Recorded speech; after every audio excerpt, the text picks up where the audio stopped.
ही बातमी ब्रेक केली होती. होय. याच्यामध्ये सर्व कागदपत्रांची तपासणी, प्राथमिक तपासणी करण्यात आलेली आहे.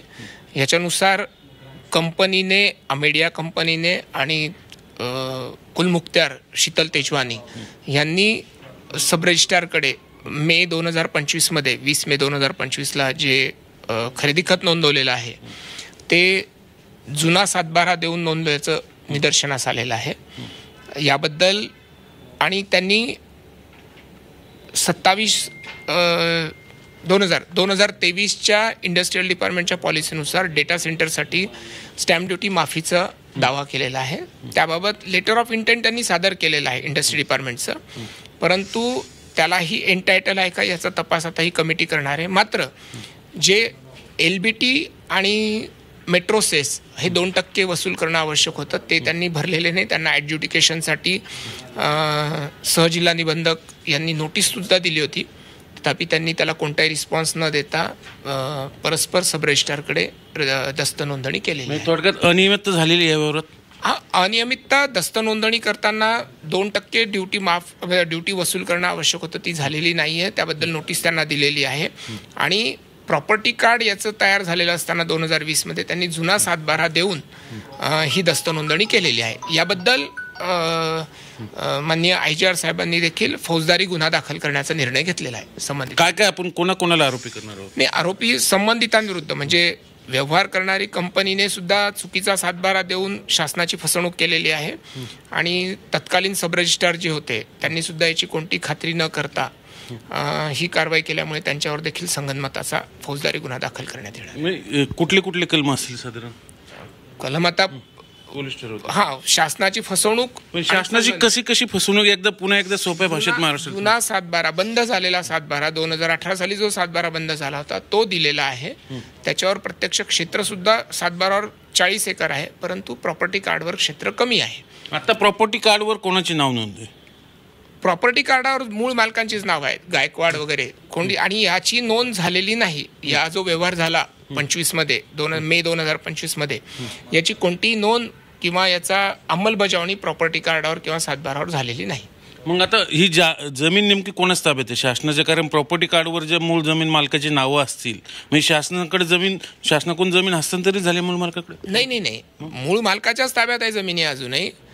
तसं हे जिल्हाधिकारी ह्या जमिनी मूळच्या 55 साली खालसा झालेल्या आहेत. याबद्दल तुम्हाला महसूल विभाग सविस्तर माहिती देईल, कारण आता या कमिटीचा आणि विभागाचा नोंदणी आणि बेकायदेशीर काय खरेदी खत दस्त नोंदणी झाली आणि स्टॅम्प ड्युटी चुकवली आहे काय याच्याशी. हे खरेदी खत बेकायदेशीर आहे की कायदेशीर आहे?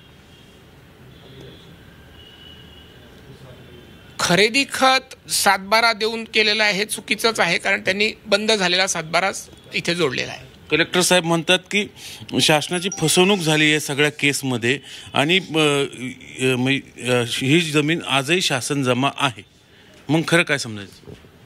याबद्दल महसूल विभागच सांगू शकतो. महसूल विभाग सांगू. आता मुद्रांक शुल्क विभागात नेमकं कोण दोषी आढळलं? आपण कोणावर कारवाई केली? तत्कालीन सब रजिस्ट्रार जे आहेत रवींद्र तारू यांना निलंबन करण्यात आलेलं त्यांच्या विरुद्ध आणि फौजदारी गुन्हा देखील दाखल करण्यात येणार. आता पुढे चौकशी कशी झाली? नाही, आता पुढची जी कमिटी आहे पुढच्या 7 दिवसात याचे सर्व कागदपत्र, त्यांना लेटर ऑफ इंटेंट, त्या इंटेंटवर देता येतं का त्यांना एलिजिबिलिटी सर्टिफिकेट स्वतंत्ररित्या लागतं, ह्या सर्व चौकशी करून पुढे निर्णय अहवाल सादर करण्यात. आता गुन्हा कोणाच्या विरोधात दाखल करणार आपण पर्टिक्युलर? दोन्ही कंपन्या, खरेदी विक्री करणारे आणि सब रजिस्ट्रार दोन्ही पण. हो. आणि तुमची समिती किती दिवसात अहवाल देईल? 7 दिवसात अहवाल देणार. 7 दिवस. हो. हे होते मोठे साहेब आणि हे समोरचे हिंगणे साहेब हा गुन्हा दाखल करणार आहेत कोरेगाव पोलीस स्टेशनला. ते थोड्याच वेळात आता तिकडे निघतील, पण त्याआधीच आपण त्यांच्याशी सविस्तर बातचीत केली नेमकं काय कशा पद्धतीची फसवणूक झालेली शासनाची. म्हणजे त्यामुळं आता आणखीन याच्यातनं काही पळवाट्या काढल्या जातात का आणि शासन काय कारवाई करतंय, समिती तर स्थापन झालेली आणि गुन्हा दाखल झाल्यावर नेमके काय आणि कोणाकोणाची कशी चौकशी केली जाते हे याच्या संबंधित सर्व डिटेल जे 24 तास तुम्हाला सातत्याने अपडेट देत राहील. व्हिडिओ जर्नलिस्ट विकी कांबळेसह चंद्रकांत फुंदे, जे मीडिया, पुणे.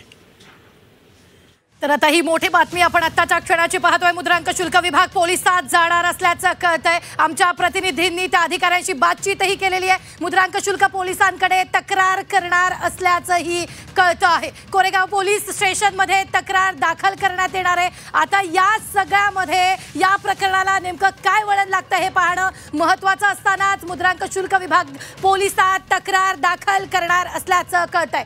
रवींद्र तारू यांचं निलंबन केल्याचंही अधिकाऱ्यांनी सांगितलेलं आहे.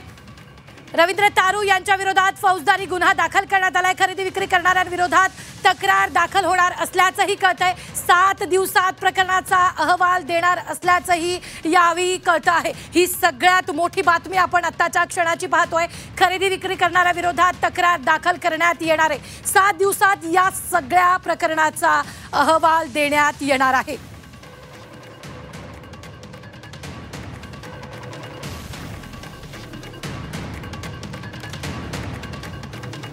तर आत्ताच्या क्षणाची ही सगळ्यात मोठी बातमी आपण पाहतोय. खरेदी विक्री करणाऱ्यांविरोधात तक्रार दाखल करण्यात येणार आहे. तर मुद्रांक शुल्क विभाग आता पोलिसात जाणार असल्याचंही कळतं आहे.